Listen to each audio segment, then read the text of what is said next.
Howji hojiksi India da yamaroina multinational corporation na MNC je lising mari lei 4,000 MNC je multinational corporation je India da howji hojik work tori nangi space sam lei thabak tobu yabagi space sam lei ko ade ani sibada amu akoi gi professional course haiba tare training chala ga khoina like tamiba training chali basisu India ki wena 1,757 lei. That means thamjaning idi satra wari basing sigi magi space hai. Adi magi mafam mamadi leipak sigi wena malim gi wena ahang bayam leiri. Adugu mama yam si loi phangmu yai. Tabu cinema yang bada tiket ka aga.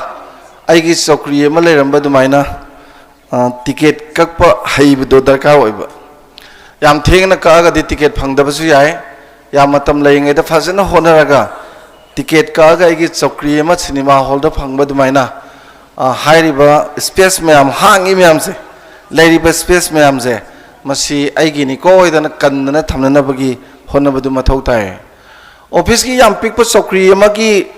space tu tanabai mota lawrak ama leibasi su yam phei lawrak tu space yam chawi ba ko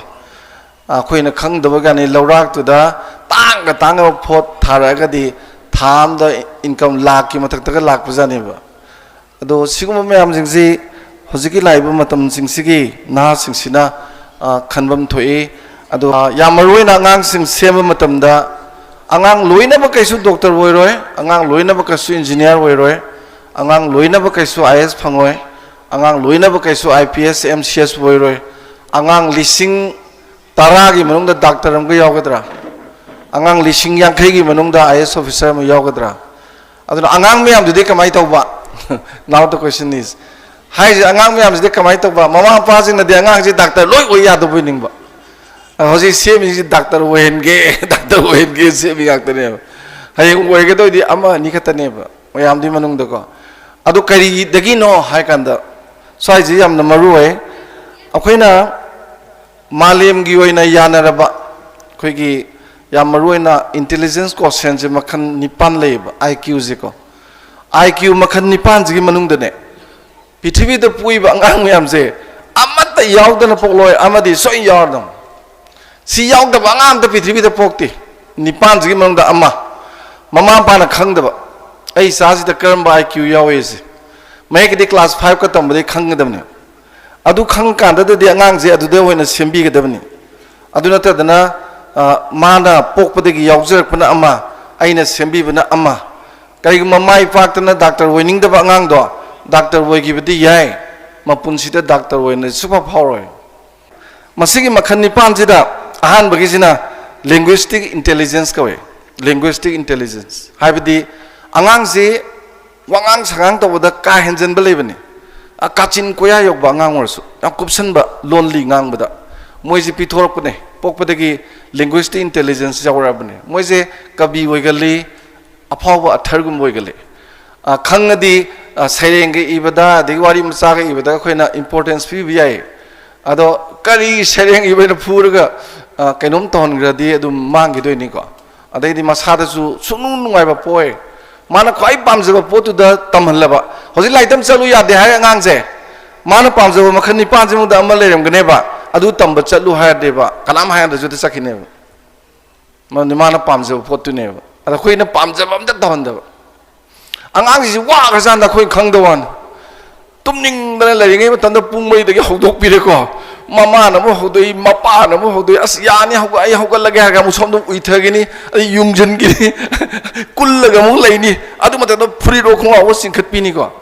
aduga like tam chala private tam chala lini as wa wan tan dan chakha boni moi chali adu on to ko pressure na ngang si de pi ri ko haina balai inkhala ku si am nungai anga wari punsi si am nungai ga hainai dana hojika anga wari punsi me am ji di bu kapning kap tan de le moi se lai pa da kap tan pa ba ngang am le school ki principal na kawrak tana is aluba hostel nungdang kappa dum like parlor ba like ti pa ba kappa dum pa mama na to mai macha na helen ba yaro heramen to madi khra dil ling macha ne mai macha do nang to mai macha le helala ba nang kam do gi ha madi kappa dum like pa मा तोमे मसादगी मा हेलोय जे खंगजबा अदुना कपिनी ngसागी linguistic intelligence sima yawba yawdaba yengbiyoba adu yawbane angangse wa ngangbada yamna kachin kya yawba lon yam phajaba haitare ani subada logical intelligence haina logical edi logic se hojing gasi maths tawri se akhoina tamiba maths di masidi akhoina kare haita normative maths kawi yamna wang balam yam sokot balam dadi kya tamnadre haibadi मोई गिदी यम नुंगाई जानी अमगा निगा तीन जना क्या ताय है से मोई अंगांग हम दहंग बा अमगा निगा तीन जना क्या ताय के ना मोई अंगांग सा क्लास 3-4 तम अंगांग दो सकत पा लारिक याम वांग वांग तम गिबा सिंगापुर वगैरह साउथ कोरिया वगैरह ताइवान वगैरह जापान वगैरह चाइना वगैरह असम दना अखोगी जेक रिपब्लिक कनाडा ममिंग लेबल लम जिंगसे मोई दने अंगांग अमदा अमगा निगा तीन जना क्या ताय हंग बा तीन नगद पोटो हाइरो हारकने अखोई अंगांग हंगोबा 1+2 = क्या नो 3 नि लोय हारकने मोय अंगांग हंगोबा अमगा अनिग तीन क्या तागेना मोय अंगांग जिदि sir can you tell me particulars for that पोटो हाइरो सादु हाइजगे एप्पल अमदा एप्पल नि तीनजलदी एप्पल हुम चुमेबा नोंसामदा यमबाराबा अहुम तीनजलदी नोंसादुनो टोक टोक चाथोखरदी 1+3 = 1 लाकने चुमद्रा चुमद्रने सगोन मना पुंग मद किलोमीटर कुंजेलदी सगोन दुमंगना पुंग नि द किलोमीटर निफु सेनि दनां कददिया अदु लॉजिक लेबा ngang मैथ्स लॉजिकल मैथ्स दे चेलोय मोय हारकनी सगोन वानी चेलोय सगोन वारकनी चेलोय अदु एदि चप चाबा पुथोक्तोयजे मागी strength energy speed run rate पाथोरकनेबा अदुगा किलोमीटर निफु चेनबम थोकदो कुंथ्रागा निथोय सेनी गाइजे अंकदसी चुमिने उसामद उसेक तरा तोंगे नोमेन कापद उसेम पाल मखा तारे मथक द उसेक क्या लेरी हादि अखोय नॉर्मेटिव अंकददी उसेक मापल लेरी बको असेंग मद नोम खोता लोय पायगने लॉजिक तदी लोय पायगिने हाकने मार्क्सिने फंगदोयनी मापल लेरी हादि फंगदोयनी सिगी थाकसिदा लॉजिकल मैथ्स है ना नॉर्मेटिव से नतबा तोंगान मोइदी डायमेंशन बद चटखरबने बको अदुना थमजनिंग से लॉजिक से लॉजिकल मैथ्स लॉजिकल इंटेलिजेंस सी कयामु साथी न मरु वेगेदा अंगांग संसिदा मथंग मथंग मथंग मथंग खंथनबगी वाखन परिंग दुनेबा याम मसी खनबंग मदुने लॉजिक हाइस अदु तंबिरी नेबा खोइना अंक तंबिरी से अतेगी नतेबा अदु ngमनबनेबा अदो अंक दी याम हाइबा रियलिटी दी तौदब अगी इमादु येंदेम योले हंगाम योलगा कथेन चली लुखराबिनी आई अंक हाइगर पोने मचान पाइसे अदुगा मोटरसाइकिल लेबियु लेद्रदि खुजि थांग थकने थांग थकले दि अंक दी याम हाइबु माइ लॉजिक तु काइ चरगेब माइ लॉजिक तु न खंदोइदि अंक दु नतेबा अंक दु नतेबा इमा नंगि करिगिनो लुखराबि ओइरमबगिनी बाबागी मतेंग फंगद्रे अदुग नंगिजिदि करिगिनो पैसा लाक्तबैनी शॉर्टेज ऑफ इनकम से कैदोबैनो मा मतोमद सेन तानबैनी आइजु पाखंग फारे इसेजु लेसाइ फारे अखोय पुला पैसा तानमिनरदि खरे हेना फरकनेना सेन तालगदि लॉजिक लेबो कवेबो मोटरसाइकिल लेबियु हारगदि अंक फनाम फरजु मा लॉजिक लेते अन खुनाय मदे हिंगबदा लॉजिक से अमरुयबा अंगांग से कैनोमतंग तौबदा माना खनबा पोसे खरे इन डेप खनबा nga adum yawbneba मोजी लॉजिक लेबा ngangne मोजी साइंटिस्ट होइबा अदगी अंकगी अफावबा अमगुल लेबा ओइगली एम मतम दको अदु हेता खांगनि अंगांग सिदको अदगिदि मथंगी अहुम सुबसिना खोइना म्यूजिकल इंटेलिजेंस है ना इसे नोमयम पाम्बा ngangs इसे नोमयम पाम्बा ngangs खोइदि अंगांग दु इसे सक्सगे इसे तमजगे ga हाइबसि फुबि बयम यावबा ai थेंगनरम हौजी मणिपुर की इसे सबि मैम सबको मैम जै हाइबि नि मोइ लोक दबनी चाइना की युमतोंग खुदिंगी फोटो थेटपा मोइगी करी हाइतारे अखोइ खुलंग इसै गुम्बा लेयो फसबा मधु सकपा मी नुपी मरी मंगा ले मोइ अन्नी अमा अन्नीगी मोइ रिकॉर्डिंग से मंगा मुंग लोरगने मैम नसिदा कौबगा चतना तरा सपिगा साइज यावदबा युमदा अदु नैनरगा अदुम लेबा चही अहुम मरिगा सुरगा चाइना की मोइगी Chinese national concert to the ai isai ama saksa ge noi gi folk song na har ga chalaga isai ahum dang sau buda paron puron loina ba kona na ba sen phang ne ba in terms of million of dollars tau de bo ni akhoi di isai sa ga kana sa ning doi no swai da khara sa ga tra sa bi khara sa ga sum to pu isai sa bo di mama pan ju ki sa ning wei ba ptv phang no ba sak pi ai ke no isai jo ado sumaina magi musical intelligence leiba ngang do isai dum tamhan bio please ayaw yaw bodo aduga spatial ena ko spatial intelligence ne masidi yek pa khot pa yam hai architect woi lai kali ko ada khoi di angang lai phajin khong pa ko bi rise pa na mai ta lam tong pa ke no te yem bi adagi ai gi yum den long te leng bi ro ai gi phalang dei sunu pi to mini yek pa yam lai am ta mutate ai nan na te re mi ga ai counseling ka do mal ai yek salam ko adum le lai yek ning ba ngang di hen ga da bani kam kuidri covid mabang du da England dagi anga ma mana lai ko ji research 5 in ning thogum leba adugi matam da wa tho um legi ba kamai lege da research 5 sigi mayok ta yam ngang ba nupa ma ahan ma ko man jail tham ne ba thami ba jail khutam ji ju thama karim ta pijadana thamaga hatoini ada magi macha nupi ama khatang leijaba khomno bi macha ano bu cheli ba nga nupi macha ama khatang leiba mau aduna ning thau da haini ining thau na aigi pa se jail thamaga kaim pijadana tham thamadi sirani na habado phare sijar jano ba nungti gi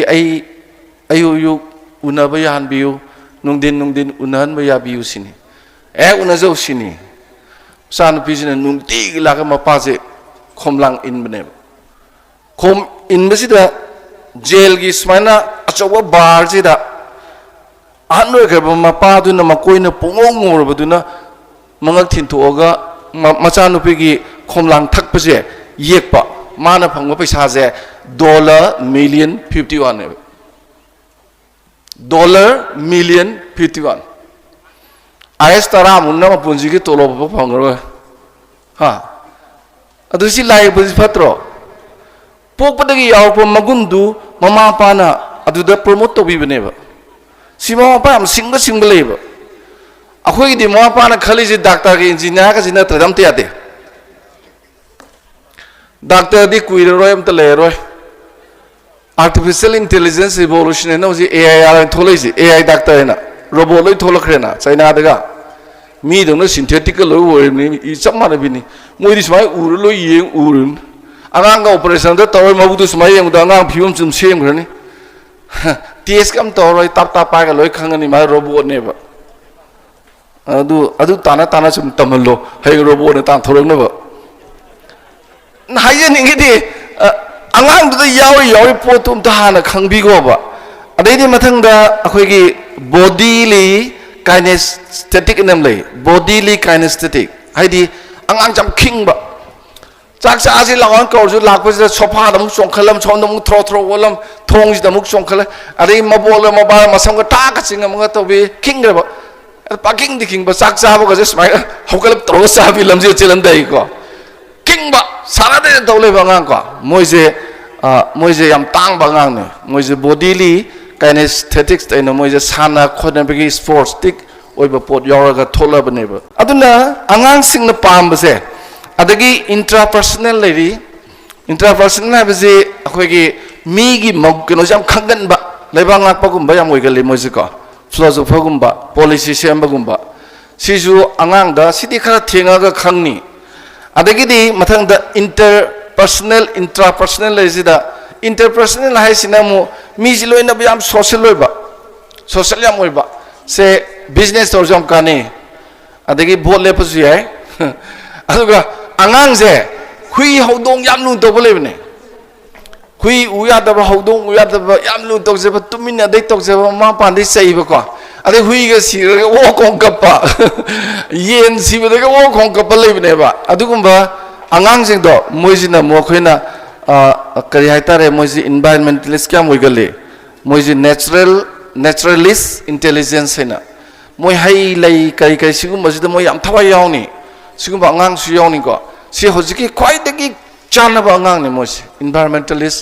ओइगदोइने अदुना खोइना ngasi loktak patlega nabun patlega u thauga da to ga gai torje environmental wakhan je khanba mi leitabagi neba environmentalist oidabagi neba ada adugum angang su dum yauni sigi makhan nipan je angang amagi masada ne yaudaba amatta leiroi kaigum kanda angang da anium yaw yor kani ka sukai de aduga amadi yaudaba su lei leiroi ada mama pasina masi khangbiraga laisu tamanbiu माना पामजैबदुसु तौरगा सेम्बियोबा अदुदिने आइना पामबा थबकसु तौजै लाइसु तमीनि याम हराउनेबा mama पासिंगना आंगांगसी सही अमदगिना मंगाबोना कमाई वारकनी कमाई लोइननी तरुक्तगिना 33 bone कमाई लोइननी 32दगिना 53 bone कमाई लोइनगनी कुन मथक्ति यारे सिगिसे mama पाना सोइदनमकी खंगबम थोकपा अमनेबा आंगांगदा याउरिबा IQ दो खांगदोक पिरो सोइदना खांगनी क्लास 5 6 औरदि खांगनी अदुगा लोइनना लाइक तमनबिउ मियेंग से मांगोंदे यावजरेबा पोतुदना खरे हेना चंगबिउ लाइक ना सेकेंडरी वेबिओबो